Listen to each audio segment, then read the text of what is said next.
Ladies and gentlemen, Jeff Frazee.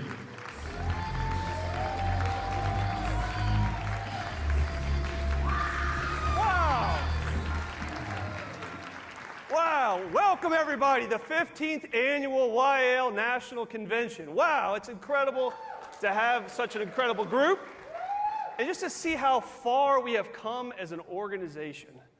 We are on the precipice of historic change in this country right now. And I'm excited to tell you exactly how we're going to do it. But let's first start in how we were founded, where it all began. You see, I was an intern for Congressman Ron Paul back in 2005. Yes, that dates me a little bit. But that led to becoming Ron Paul's National Youth Coordinator. And it's nothing like it is today. We thought we were just a small little campaign. But on campuses, the message of liberty took fire.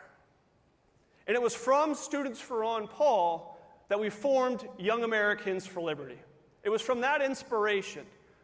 And here it is, the first annual YAL National Convention, where we thought this was a big deal. We had 70, we have now 1,000, 70 of our top activists from across the country, from YAL chapters, that joined together in Washington, D.C. for a very similar purpose as we have today. And that's what I give a lot of credit to our organization, is that we've maintained a very important mission and goal: to cast the leaders of tomorrow, to reclaim the policies, candidates, and direction of our government. The ideas are powerful, yes, but unless we take action to get involved in the political process and change our government, we are just sitting on the sidelines. And so we focused on electing the next Ron Paul, involved in campaigns with Justin Amash, Senator Rand Paul, Thomas Massie, and about half a dozen others. But we realized in our first 5 or 6 years that in Washington, we were being ignored. We were highly outnumbered. And as an organization, we were being laughed at. We were just a bunch of kids. What could you do? So in 2018, we shifted our focus and set out a new goal: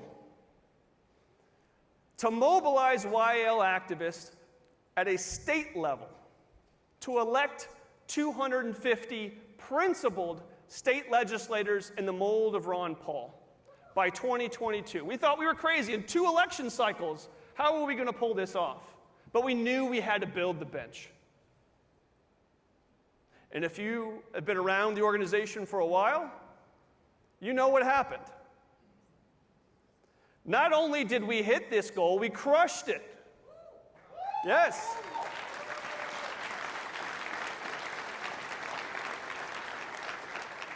In 2022, our National Coalition of Liberty Legislators grew to more than 325 principled state reps from across the country. Yes. How we were able to achieve this was our winning model. And it all starts with you, those on college campuses, building the youth movement for liberty. It is the 450 YAL chapters that from across the country that are organizing and recruiting and educating and training and bringing more students to our message and our ideas. Our student rights campaign that many of you are part of on your campus to change campus policies and protect your individual rights. Now, today, more than 3 million students annually are impacted by policies that we have changed, you have changed, to protect freedom of speech and self-defense on college campuses. And then our award-winning program to mobilize young people to go out and knock on doors. Operation Win at the Door. Yeah. Quick show of hands. How many people here have gone out and knocked on doors? Amazing. Incredibly effective, because what this leads to is a second step in our model, to elect liberty legislators at the state level. Yeah. So by building on college campuses, training young people in events like these to be effective, and mobilizing through Operation Win the Door to go knock on doors, we have grown from 40 when we first started. We identified 40 state reps that we found across the country that met the test of being in the mold of Ron Paul and would vote the right way. And through these efforts have grown it more than 10 times. And we are on the verge of hitting 400 state reps after this election.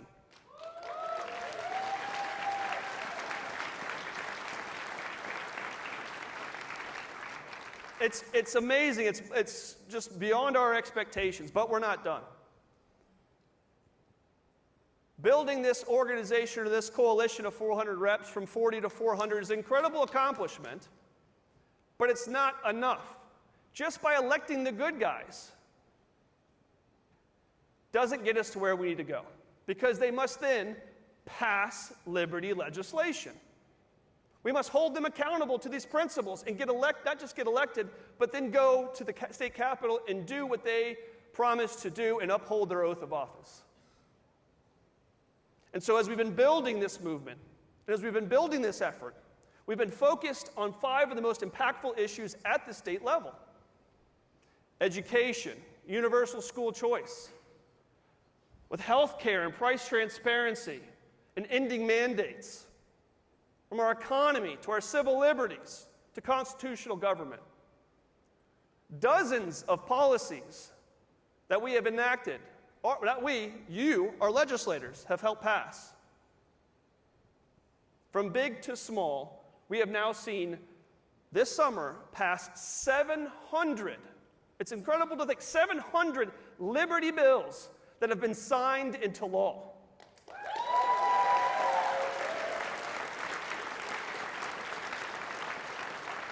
This is all legislation that was either sponsored or co-sponsored by these liberty legislators. Bills that would have never passed if they weren't elected in the state capitol and fighting the good fight. So this winning model of building a youth movement on liberty, for liberty on campus, and then mobilizing that to elect liberty legislators, that translates into passing liberty legislation, transformative liberty legislation, big, bold ideas. That's our winning model and how we change this country. And what makes this effective, what gives this model its teeth, is we get out and we talk to voters. That's right, through Operation Win at the Door, knocking on doors. So many groups don't do this. Political consultants, they get rich on TV ads and doing mail and radio ads. Those are easy. The hard work is mobilizing people out there and organizing folks to knock on doors. And thus far, more than 5 million doors have been knocked. Again, 5 million doors. But it's young people knocking on doors. Just think of this. If you're at your house and someone knocks on your door and it's a college-age student, bright-eyed, smile on their face, and wants to talk to you about your state representative that you likely don't even know who it is, that's incredibly persuasive. So we know we have the tactics that work. And this moves the needle. And we don't just say that, we know that, because we have done independent studies that have shown when we mobilize through Operation Win at the Door, knock on doors, we can swing elections 6 to 15%. And 6 to 15% is the difference between winning and losing, right?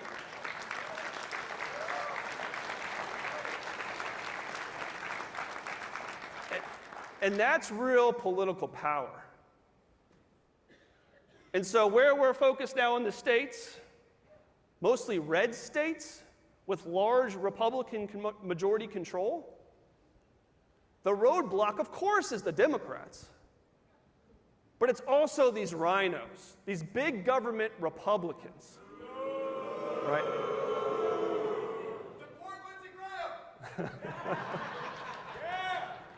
I'm not going to touch that right now. But they have been the roadblock to passing liberty legislation in the states. And we've been building the forces and densities. As you heard from Savannah, when she started in 2018, she was alone.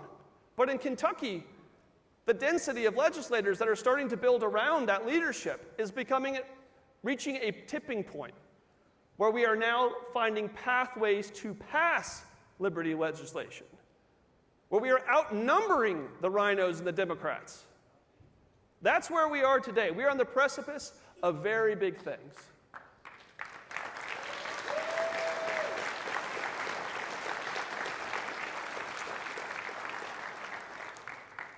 And so it's this strategy of tying together the electoral cycle with the legislative cycle to hold state representatives accountable to their principles all year round.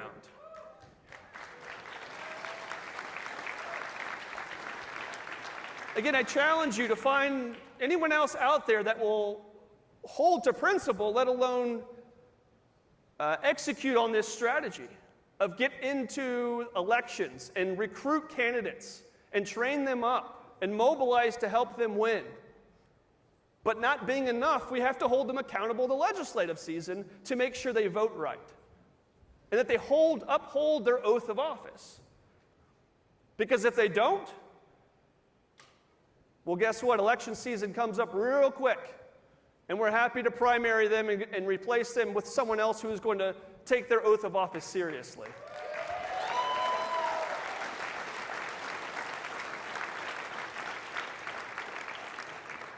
So our good friends over at Make Liberty Win PAC, yes, they're responsible for the electoral aspect of our mission and our vision, and they have built up this incredible winning track record now of defeating the political establishment and electing liberty legislators. And the facts don't lie. It's astonishing. I'll just point out one fact. Their win rate. I'm sure you know incumbency advantage in this country in the political process is quite strong. 92% of all incumbents go on to win their election. 92%. But when Make Liberty Win PAC has an endorsed liberty legislator and involved in the race, the challenger wins 54% of the time. Less than half of the time, the challenger wins. So it's working. More than 580 now wins across the country in these districts. And this stat, I think, is incredible on where we're heading. This year alone, Make Liberty Win PAC, of the Rhino leadership, think leadership, heads of committees, Speaker of the House, Senate presidents, those who wield real power and demand obedience from their legislators, 2/3 of them who have lost their election this year in the primaries have been ousted by Make Liberty Win PAC.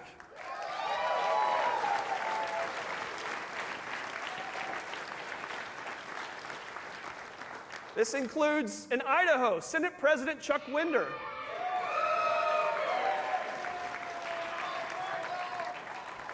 "16 years he's been in office. He's overseen the growth of government 4x in Idaho. There hasn't been a government program he doesn't like. But yet, the first time in Idaho's history, a sitting Senate president lost in their primary.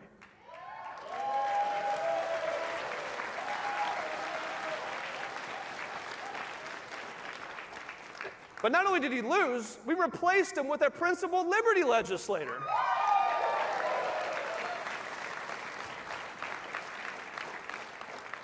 So the voters know. And in West Virginia, Senate President and Lieutenant Governor Craig Blair defeated.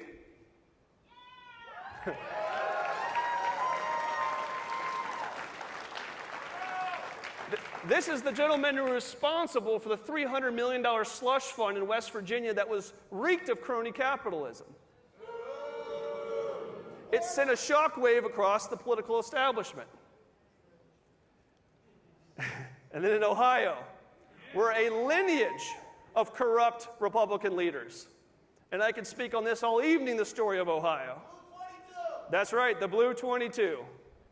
The 22 Republicans that voted with the Democrats to install Jason Stephens as the Speaker of the House.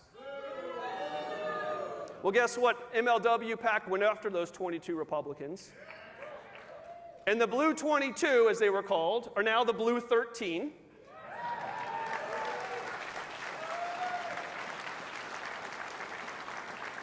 And Jason Stephens is on the verge of losing his gavel.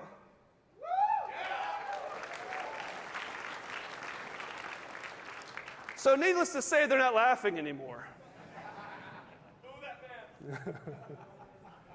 It's getting very serious. And that's what I say. We're approaching this historic moment where it's not just we're a youth organization. We're not just young people. And we're not just the outsiders, a small pack of liberty legislators that refuse to compromise.